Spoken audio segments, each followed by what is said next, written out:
দেবাদিদেব মহাদেব ভিক্ষা গ্রহণ করেছেন দেবী অন্নপূর্ণার কাছ থেকে।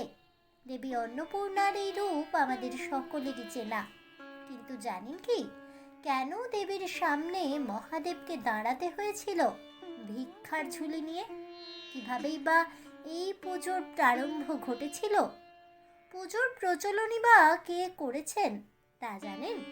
আর কেনই বা এই দেবীর নাম হয়েছে অন্নপূর্ণা? বন্ধুরা, এই সব তথ্য জানতে হলে অবশ্যই ভিডিওটি স্কিপ না করে শেষ পর্যন্ত দেখতে থাকুন। নমস্কার বন্ধুরা, অজানার পথে নতুন পর্বে আপনাদের সকলকে স্বাগত জানাই। কথিত আছে বিবাহের পর দেবাদিদেব মহাদেব এবং দেবী পার্বতী কৈলাস পর্বতে সুখে শান্তিতেই বসবাস শুরু করেন, কিন্তু অভাব অনটন উকি দিত নিয়মিত। আর সেই সূত্রে মাঝে মাঝেই তাদের মধ্যে দাম্পত্য কলহের সৃষ্টি হতো। এমনকি একটা সময় মাতা পার্বতী মহাদেবকে তিরস্কারও করেন। এমতাবস্থায় মহাদেব ভিক্ষাবৃত্তি শুরু করলেন, কিন্তু দুর্ভাগ্যবশত তিনি কোথাওই ভিক্ষা পেলেন না। দিনের শেষে মন মরা হয়ে ফিরে এলেন কৈলাসে। আর তখনই দেবী পার্বতী ভিক্ষারত শিবকে অন্ন প্রদান করেন। দেবাদিদেব মহাদেবকে অন্ন প্রদান করে দেবী পার্বতী হয়ে ওঠেন অন্নপূর্ণা। এরপর প্রসন্ন হয়ে মহাদেব স্বয়ং কাশীতে স্থাপন করেন দেবী অন্নপূর্ণার এক মন্দির। চৈত্র মাসের শুক্লা অষ্টমী তিথিতে এই মন্দিরে আবির্ভূতা হন দেবী অন্নপূর্ণা। আর সেই থেকে এই মা অন্নপূর্ণার পূজার প্রচলন শুরু হয়। রায়গুণাকর ভারতচন্দ্র দেবীর মাহাত্ম্য বর্ণনা করেন অন্নদামঙ্গল কাব্যগ্রন্থে।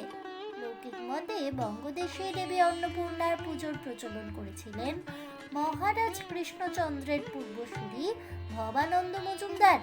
এমনকি এই বাংলার মাটিতে দেবীর পুজোর প্রচলন এক গুরুত্বপূর্ণ ভূমিকা পালন করেন রাজা কৃষ্ণচন্দ্র। স্থানীয়রা বিশ্বাস করেন দেবী অন্নপূর্ণার আরাধনা করা হয় সংসারের অন্নকষ্ট দূর করার জন্য। এমনকি আজও বহু গ্রামেই নবান্ন উৎসবের সময় দেবী অন্নপূর্ণার হাতে তুলে দেওয়া হয় নতুন ধানের গুচ্ছ। বলাই বাহুল্য, দেবী দুর্গার আরেক রূপ হল অন্নপূর্ণা। অন্নপূর্ণা হলেন অন্নদাত্রী। এই দেবীর এক হাতে থাকে অন্নপাত্র এবং অপর হাতে বিরাজ করে দর্বি, চামচ বা হাতা।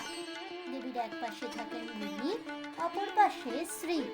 হিন্দু পুরাণ অনুযায়ী দেবীর পুজো করলে গৃহে অন্নাভাব কখনোই থাকে না। কাশীর অন্নপূর্ণা মন্দিরে আজও চৈত্র মাসের শুক্লা অষ্টমী তিথিতে জাঁকজমক সহকারে পূজার আয়োজন করা হয়।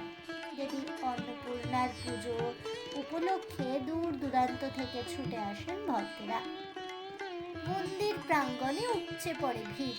সমস্ত নিয়ম রীতি পুজো অর্চনা মেনেই সম্পন্ন হয় মায়ের আরাধনা। বছরের বাদবাকি দিনগুলিতে ভক্তদের আনাগোনা লেগেই থাকে। মায়ের দর্শন করে মন্দিরে ভোগ গ্রহণ করেন ভক্তেরা। না, মা কখনোই কাউকে খালি হাতে ফেরান না। সকল ভক্তদের মনোবাসনা পূর্ণ করেন দেবী অন্নপূর্ণা। আর মায়ের কৃপায় সকল ভক্ত সন্তানেরা সদা সর্বদা থাকে দুধে ভাতে। আজ এ পর্যন্তই। তাহলে বন্ধুরা, আমার আজকের এই ভিডিওটি শুনে কেমন লাগলো অবশ্যই আমাকে কমেন্টে জানাবেন। ভিডিওটি ভালো লেগে থাকলে লাইক শেয়ার করতে ভুলবেন না। আমার চ্যানেলের নতুন বন্ধু হয়ে থাকলে চ্যানেলটিকে সাবস্ক্রাইব করে দেবেন। পাশে থাকা বেল বাটনটি প্রেস করে রাখবেন নতুন ভিডিওর নোটিফিকেশন পাওয়ার জন্য। ফিরে আসছি পরবর্তী ভিডিও নিয়ে। ততক্ষণ সবাই ভালো থাকুন, সুস্থ থাকুন, আর অবশ্যই সঙ্গে থাকুন আর দেখতে থাকুন অজানার পথে।